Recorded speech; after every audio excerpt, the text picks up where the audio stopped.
Welcome to the Crawlcast. I'm your host, George Krausak, and this is a series where I try to find the best independent wrestling promotion out there. So, this is episode 1 where I'm reviewing Clashem Smashem, which I went to on June 1st. And if you like this type of content, make sure to hit that subscribe button. So I bought front row tickets, so it was $30 a ticket, which isn't bad for front row. Certainly less than other promotions like, spending 40,000 on front row for SummerSlam or 100,000 on front row at WrestleMania. So the price really wasn't bad.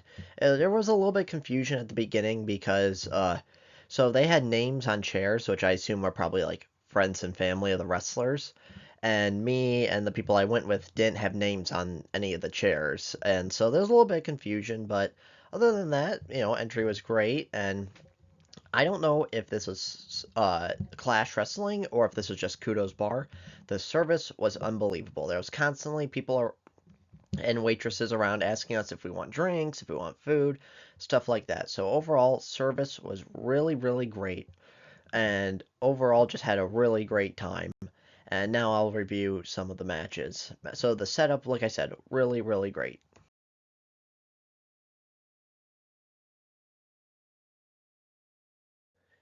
So the first match was Jody Threat versus Harlan Abbott. And let me tell you, Jody Threat was by far the most over person at the place because the crowd was just behind her so much, and I think probably because her and maybe Zach Gowen are the two biggest names out there because I'm pretty sure she signed with TNA. And so the crowd was behind her 100%. And the crowd was so electric. And honestly, I'm disappointed in myself because during this event, I didn't really get that much video or photos. And that's because I was so entertained and this event was so good that I just lost track and didn't think, oh, I want to be on my phone taking a video. No, I want to be watching the wrestling. So overall, this wrestling match was pretty good. Her and Abbott did a good job. Abbott had a character where he was trying to like save her, and I'm gonna be honest, that's a little bit of like I know it's my fault for not paying attention, but it takes me a little bit out of it because I don't know the storylines, I don't really know the characters because this is the first time I've ever been to this place. But Jody threat him with an F5 and won, and it was just a really good match. And the crowd was behind her so much. Like, it felt like the entire match was everyone chanting, Jody, Jody, Jody. It was really, really great.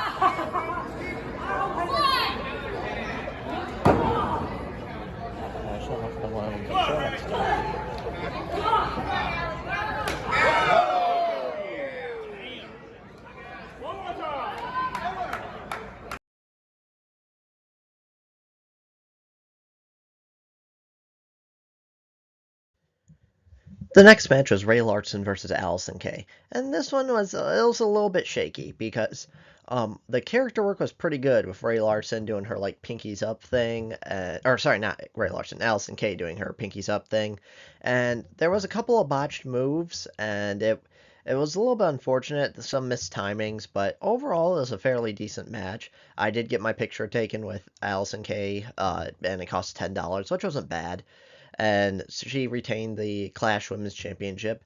And honestly, like I feel like there's a few matches here that are really, really stand out, and then a lot of them kind of mix into the fold because it was a 8 match card. But overall, this wasn't a bad match. I just thought like they could have done better because there was just a few spots where it's like, ooh, that didn't really look right. But overall, fairly decent match.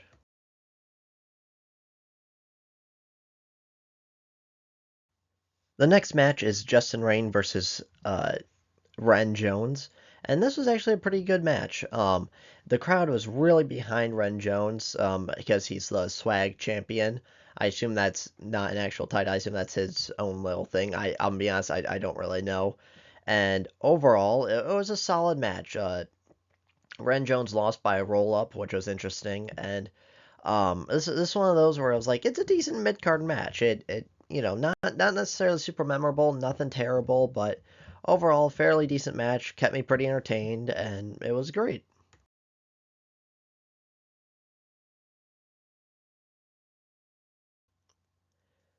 The next match is the Herd versus just two guys. For whatever reason, the Herd's original opponents backed out or something happened that they weren't there, so the Herd faced two guys. And let me tell you, this is what you call excellent character work.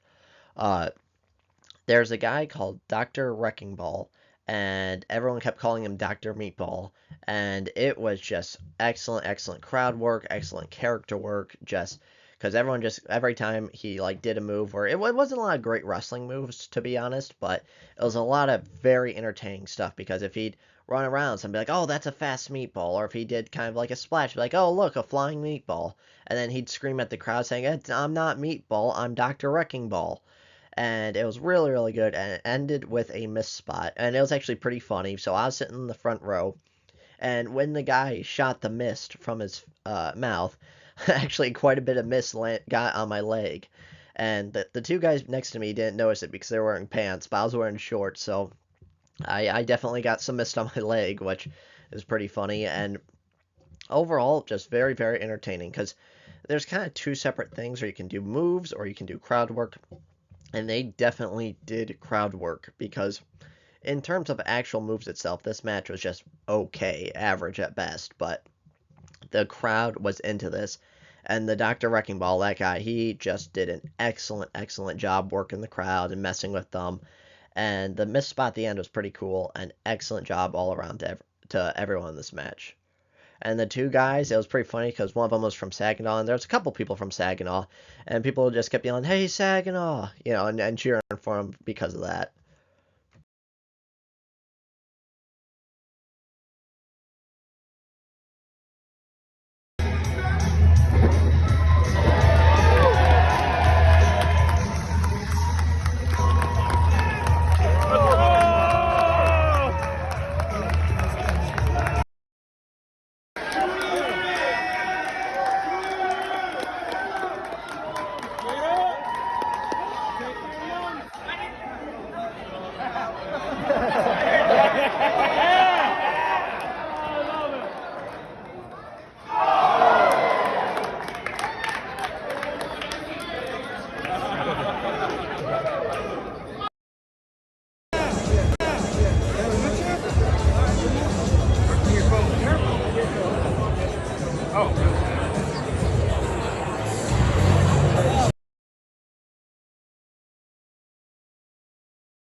So the next match was Gavin Quinn versus Zach Gowen, and let me tell you, I'm a huge Zach Gowen fan. It's amazing what he does, and I actually see him a little bit where I work, so that's pretty cool.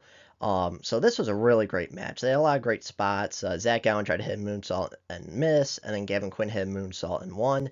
And it was really cool because at the end of the match, well, actually in the middle of the match, a guy I was sitting by, he went to use the bathroom, and Zach Gowen actually, stole his chair. And then when he came back, he's like, "Where's my chair?" And it was actually in the ring, and that was a pretty funny moment. Um, and so at the end, Zach Gowen didn't have any merchandise, which was kind of unfortunate. I wish he had like a T-shirt or something, like you don't need two legs to stand tall, or like one leg, one legend, or you know, uh, something like that, or like one leg, zero limits, something like that, where you have a saying, maybe a little picture of him, like a silhouette of him with one leg. I don't know. I felt like that would have been cool, but he did allow people to pay $10 and get in the ring and take a picture of him, and I did that, and that was really cool getting in the ring. Yes, I botched getting in. My foot got caught in the rope a little bit, just like Batista did at Mania. And is Batista and I the exact same? Probably, but um, overall, it was just really cool experience, really cool getting in the ring.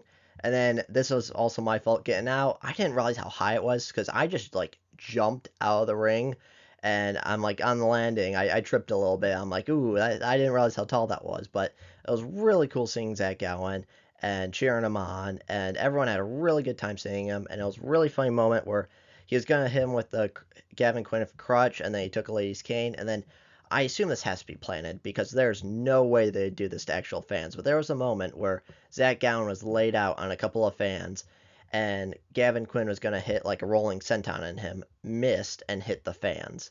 So that was a very interesting spot, and overall, excellent, excellent match. It's really Zach Gowen and Jody Thread are the two people that really stood out to me this so far in the show because the crowd were just so much behind them. And like I said, just huge fan of Zach Gowen.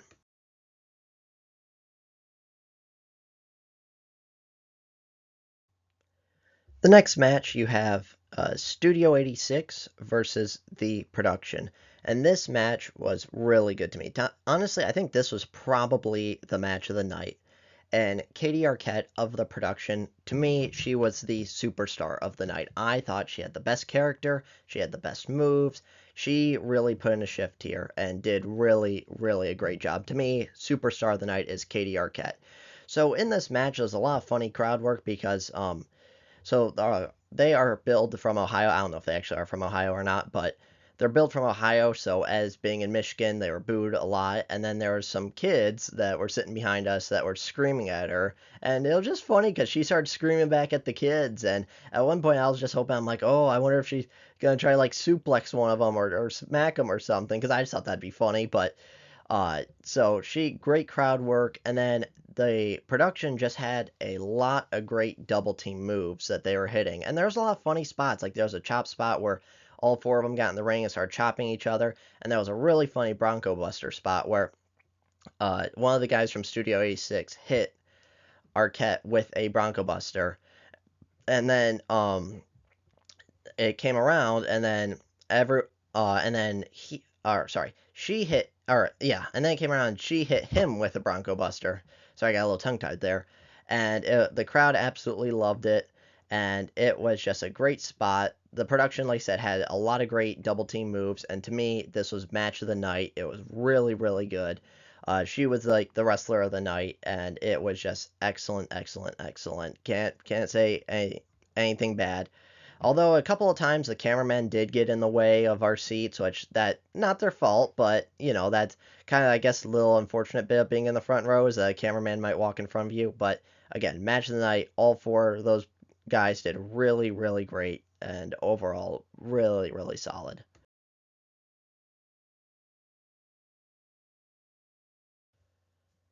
Now, the next match is Elk versus Pretty Ricky Wildly. I thought this match was just okay. Like, not a lot of significant things happen. Elk really couldn't move that much because he's 404 pounds. And it kind of felt like they were telling two different stories. Because on one hand, it was the story of Ricky trying to, like, pick him up and, like, build momentum and try to say, okay, this guy's bigger than me. Let me try to pick him up. And then part of the story was Ricky was cheating and not necessarily being a heel, but just just trying to win.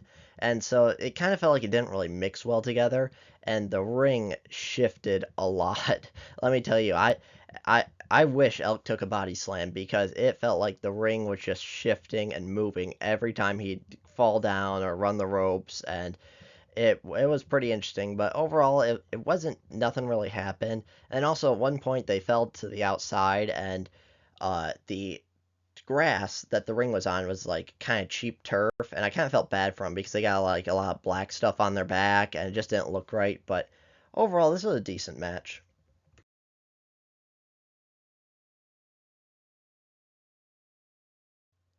And the main event is Shane Saber versus Juntai. And it was actually pretty funny because really early on, right when we got there, a buddy of mine went to the bathroom and actually saw Shane Saber in the bathroom and met him there. I just thought that was kind of funny. So Juntai absolutely botched his entrance, and it was funny because he did flip over the top rope, but he like I don't want to say hung himself, but he like kind of got caught and just really messed it up.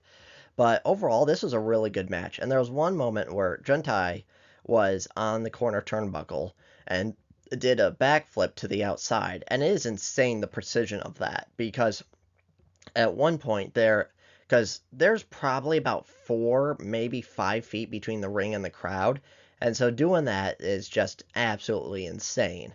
And then there was one guy that was really getting into it with Shane, and it was funny because at one point I'm thinking, oh, I kind of want Shane to win because this one guy was just getting so hot. And overall, there was great crowd work, a lot of great heel stuff, and this match was really good. There was one person who The lady in the video I showed earlier who Zach stole her cane, I'm thinking that might have been Shane's mom or something, because at one point Shane got kind of knocked outside of the ring, and she went over to him and kind of bent down and started talking to him, and I thought that was kind of interesting. But overall, this was a really great main event. Left the crowd home happy. Juntai retained the Clash Wrestling title, and overall, really good. So overall, my final thoughts on the show, well, right now is the best independent wrestling show on the list because it's the only one I've seen so far. And I'll try to go around the country looking for the best independent shows out there. And if there's any ones you recommend and you want me to see and review, just let me know and I'll do it. But overall, this show, I would give it probably a 9 out of 10. I was thoroughly entertained throughout. I thought it was really good. There was a lot of great crowd work. I kind of let myself down a little bit because I was getting over a little bit of an illness, and so I felt like I wasn't as enthusiastic as I could have been during the show, but overall, it was just an excellent show. Everyone did great. Like I said, match of the night was Studio 86 versus the production, and Arquette was the superstar of the night. And overall, this is a really, really great show. I highly recommend you guys see Clash Wrestling. You will not be disappointed. So let me know your thoughts in the comments below. If there's any other shows you want me to see, I'll definitely keep this series up, and I'll definitely film more content at the shows. That was on me. I was just so entertained that I kind of forgot to record stuff. And overall, this was just really good, really, really fun show. I'll give it a 9 out of 10. And yeah, so if you like this type of content, make sure to hit that subscribe button like it owes you money, and I'll see you on the next one.